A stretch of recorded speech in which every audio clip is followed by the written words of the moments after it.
यूं तो रमज़ानुल मुबारक का एक एक लम्हा, एक एक मिनट बहुत कीमती है, लेकिन ये आखिरी अशरा और भी ज्यादा अहमियत का हामिल है। हजरत अम्मा आयशा रज़ियल्लाहु ताला अन्हा फरमाती हैं कि जब कि आप सल्लल्लाहु अलैहि वसल्लम इबादत के अंदर जितनी मेहनत और सही इस आखिरी अशरे के अंदर इबादत में करते थे, इतनी और दिनों में नहीं करते थे। हज़रत अम्मा आयशा रज़ियल्लाहु ताला अन्हा फरमाती है कि जब ये आखिरी अशरा शुरू होता था तो आप सल्लल्लाहु अलैहि वसल्लम अपनी लुंगी कसलिया करते थे और रातों को जिंदा करते थे, रातों को खूब अल्लाह की इबादत करते थे और अपने घर वालों को भी जगाते थे। अब खास तौर से इस आखिरी अशरे की और भी फजीलतें हैं, उनमें से एतिकाफ भी है और शब कदर भी है जो इसी आखिरी अशरे के अंदर आते हैं। एतिकाफ कहते हैं, एतिकाफ के माना ठहरने के आते हैं, यानी शरीयत की इस्तिलाह में मस्जिद के अंदर इबादत और सवाब की नियत से ठहरने को एतिकाफ कहते हैं। एतिकाफ की हकीकत, एतिकाफ की हकीकत ये है कि तमाम दुनिया को छोड़ करके, सारी दुनिया से यकसू होकर के, सारी दुनिया से अलग होकर के अल्लाह के दर पर जाकर पड़ जाना और अल्लाह से ताल्लुक कायम कर लेना, अल्लाह से लगाव करना। इसी तरीके से दुनिया के झमेलों को छोड़ करके हर वक्त अल्लाह तबारक व तआला की इबादत में मशगूल रहना, अपनी ज़बान को हर वक्त हर लम्हा अल्लाह तबारक व तआला के ज़िक्र अज़कार से तर रखना। ये एतिकाफ की हकीकत है। मेरे दोस्तों, हुज़ूर सल्लल्लाहु अलैहि वसल्लम की आदत शरीफा हमेशा एतिकाफ करने की रही है और आप सल्लल्लाहु अलैहि वसल्लम ने 10 दिन का भी एतिकाफ किया है, 20 दिन का भी एतिकाफ किया है और पूरे महीने का भी एतिकाफ किया है। लेकिन जो अक्सर व बेशतर आप सल्लल्लाहु अलैहि वसल्लम ने एतिकाफ किया है वो आखिरी अशरे का किया है। इसी वजह से इस आखिरी अशरे के एतिकाफ को मर्दों के ऊपर सुन्नत मुअक्कदा किफाया इसको करार दिया गया है। यानी अगर एक शख्स भी बस्ती के अंदर से, महल्ले के अंदर से एतिकाफ कर लेता है तो तमाम बस्ती वाले, तमाम महल्ले वाले, तमाम गांव वाले गुनाहगार होने से बच जाते हैं। लेकिन याद रखना, अगर एक भी बंदा, अगर एक भी शख्स एतिकाफ में न बैठा तो तमाम बस्ती वाले, तमाम के तमाम लोग गुनाहगार होंगे। इसी तरह अगर मस्जिदें मुतअद्दिद हैं, अगर मस्जिदें ज्यादा हैं तो हर मस्जिद में बहुत से उलमा किराम फरमाते हैं कि अलग अलग मस्जिदों में अलग अलग एतिकाफ सुन्नत है, यानी हर मस्जिदों में एतिकाफ करना चाहिए। हर मस्जिदों में एतिकाफ करने वाले होने चाहिए, हत्तल इम्कान की कोशिश करनी चाहिए कोई भी मस्जिद खाली न रहे, तमाम मस्जिदें एतिकाफ से भरी रहे। अब एतिकाफ का वक्त कब शुरू होता है? एतिकाफ का वक्त शुरू होता है इसकी शक, यानी असर के बाद से लेकर के इसका वक्त रहता है ईद का, जब जब चांद नजर आता है, ये सुन्नत एतिकाफ है। इसके अलावा जो एतिकाफ है 2 दिन का, 3 दिन का, 5 का, 4 का, वो सब नफली एतिकाफ है। जो सुन्नत एतिकाफ है, जो आखिरी अशरे का एतिकाफ आप सल्लल्लाहु अलैहि वसल्लम ने किया है, वो यही है। मेरे दोस्तों, एतिकाफ का बहुत बड़ा अजर सवाब है। एतिकाफ सिर्फ एक ऐसी इबादत है कि जिसमें मेहनत तो कम करनी पड़ती है लेकिन सवाब बहुत ज्यादा मिलता है, अजर सवाब बेहिसाब मिलता है। कोई इबादत करने वाला, कितना ही बड़ा इबादत करने वाला हो, कितना ही इबादत करने वाला हो, कितनी इबादत में मेहनत करने वाला हो, ऐसा नहीं है कि उसका एक एक लम्हा, एक एक मिनट उसका हर वक्त अल्लाह की याद में गुजर जाए और वो हर वक्त इबादत में मशगूल रहे। कोई नहीं कर सकता। अगर कोई इबादत करने वाला मुसलसल हर वक्त इबादत में मशगूल रहेगा तो कभी न कभी किसी वक्त कोई वक्त ऐसा आएगा तो उसकी तबीयत के अंदर उकताहट पैदा हो जाएगी और सुस्ती आने लगेगी। लेकिन मुत्तकी जो इतिकाफ करने वाला होता है वो सिर्फ एक ऐसा इबादत करने वाला होता है कि जिसका हर लम्हा एक मिनट एक सेकंड इबादत में गुजरती है। अगर वो सोया हुआ है तब भी इबादत में है, अगर वो लेटा हुआ है तब भी इबादत में है, वो कुछ भी कर रहा है वो वैसे ही लेटा है जब भी इबादत में शुमार होता है। इतिकाफ का इतना बड़ा सवाल है कि हर वक्त बंदा इतिकाफ करने वाला मुत्तकी हर वक्त अल्लाह की याद में रहता है। इसी तरीके से और भी अमाल हैं कि जिनको बंदा इतिकाफ की वजह से नहीं कर सकता, लेकिन उनका सवाब बगैर कि अल्लाह तबारक व तआला उसके नामा अमाल में चढ़ा देते हैं। मसलन जनाजे की नमाज में शिरकत करना, इसी तरीके से इस बीमार को देखने के लिए चले जाना, ये काम इन कामों का अल्लाह तबारक व तआला इतिकाफ करने वाले को बगैर ये सवाब देते हैं। इतना बड़ा सवाब इतिकाफ करने का है। इसी तरीके से शब कदर की फजीलतों से फायदा उठाने का इससे बेहतर तरीका कोई नहीं है। यानी अगर कोई शब कदर की फजीलतों से फायदा उठाना चाहता है उसको चाहिए कि इतिकाफ करे, क्योंकि जब वो इतिकाफ में बैठ जाएगा, जब वो इतिकाफ करेगा तो हर वक्त अल्लाह तबारक व तआला की याद में रहेगा, हर वक्त इबादत में रहेगा, तो उसको शब कदर की फजीलतों से फायदा उठाने का मौका जरूर मिलेगा। इसी तरीके से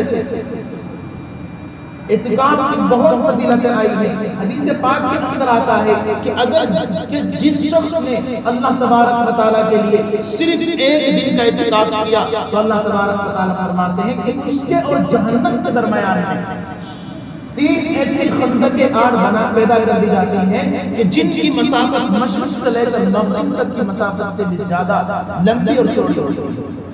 ये सिर्फ एक दिन के इतिकाफ का इतना बड़ा सवाब है।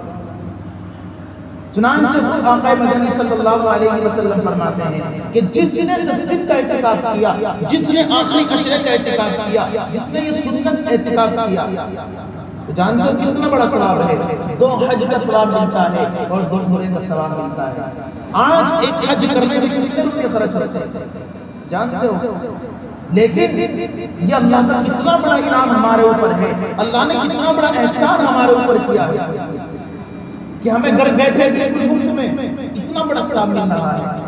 एक हज का नहीं 2 हज का सवाब मिल रहा है और 2 उम्रे का सवाब मिल रहा है। इन तमाम फजीलतों के बावजूद आज हम इतिकाफ से बहुत दूर जा चुके हैं। आज हमारा इतिकाफ की तरफ, आज हमारा इस इबादत की तरफ कोई रुझान नहीं है, कोई रग़बत नहीं है। आज हमारी मस्जिदों के अंदर इतिकाफ करने वाले नहीं मिलते हैं। अगर 1-2 मिल भी गया, इक्का दुक्का देखने में आता है। इसी तरीके से बहुत सी मस्जिदें तो वो होती हैं जहाँ एक भी नहीं होता और कुछ पैसे देकर के इतिकाफ में बिठाने के लिए किसी को मुतय्यन किया जाता है और फिर उसको बैठाया जाता है।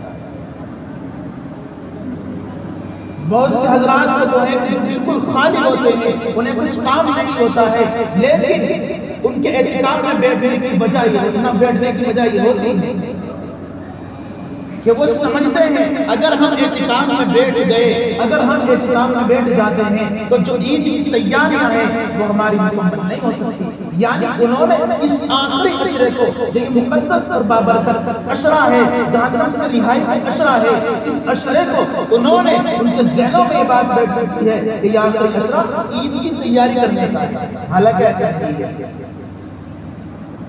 ये अशरा तो बहुत मुकद्दस और बाबरकत अशरा है। इन आखिरी 10 दिनों के अंदर आप सल्लल्लाहु अलैहि वसल्लम के जो मामूलात इबादत के थे वो बदल जाते हैं, आप और ज्यादा इबादत करने लगते हैं। और फिर यही नहीं कि इस मुकद्दस इसी अशरे के अंदर शब कदर भी आती है।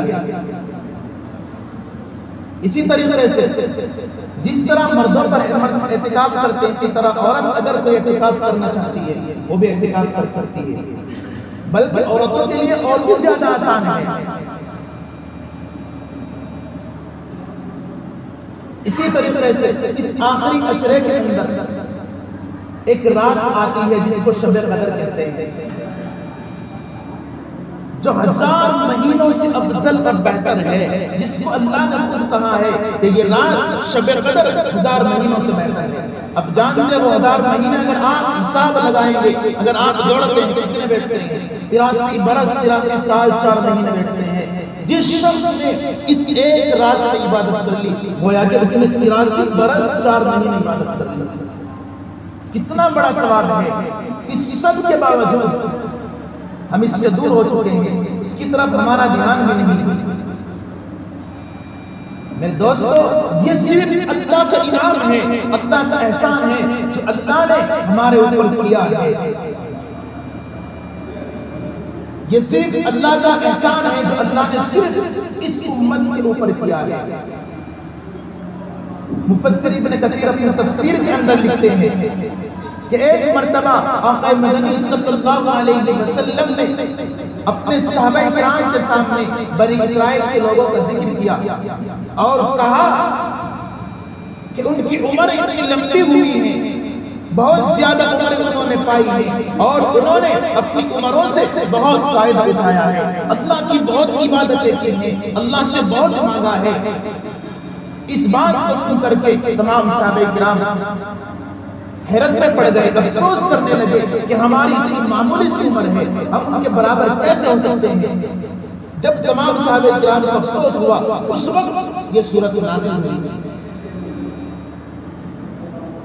मेरे दोस्तों, ये महीना बहुत मुक़द्दस और बाबरकत महीना है।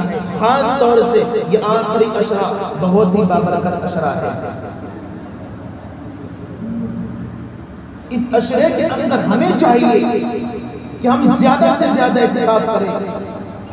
जब आपके सामने आ गया कि इत्तिकाफ का कितना बड़ा सवाब है, तो इसका असर ये होना चाहिए कि हमारी मस्जिद में ज्यादा से ज्यादा इत्तिकाफ करने वाले हों। तभी बातों को सुनने का फायदा होगा, तभी बातों को कहने का फायदा होगा। वरना आप आए, मैं आऊं, मैं आपके सामने कुछ बताऊं, आप सुने और चले जाए। जो बातें बताई जाती है वो अमल करने के लिए बताई जाती है। फिर शब कदर में अब इसमें बाद उलमा के इख्तिलाफ है। बाद हज़रात ये कहते हैं कि ये रात पूरे साल के अंदर दायिर रहती है, यानी पूरे साल के अंदर भूखी रहती है। जो शख्स पूरे साल इबादत करेगा वही इसको पाएगा।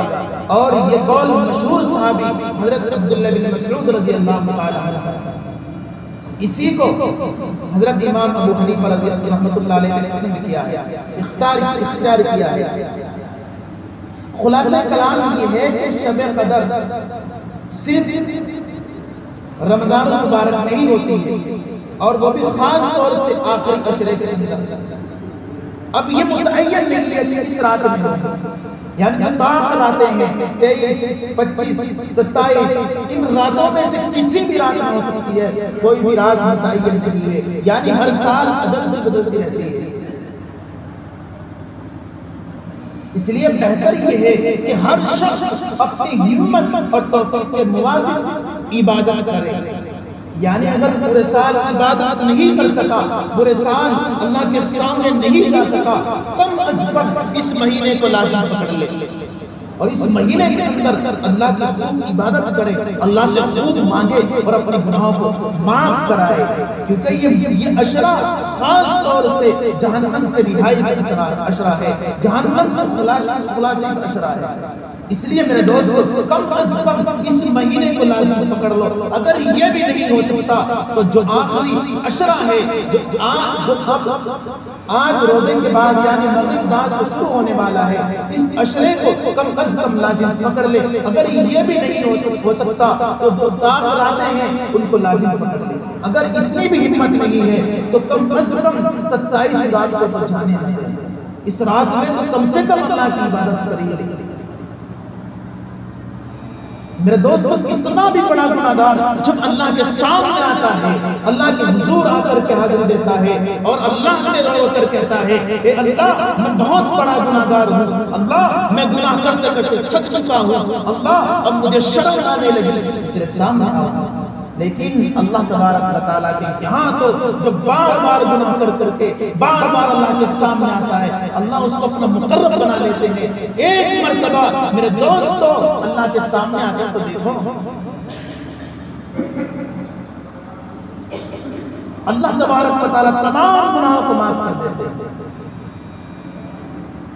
इसलिए दुआ करें कि अल्लाह तबारक व तआला हम सबको इस आखिरी अशरे की कदर करने की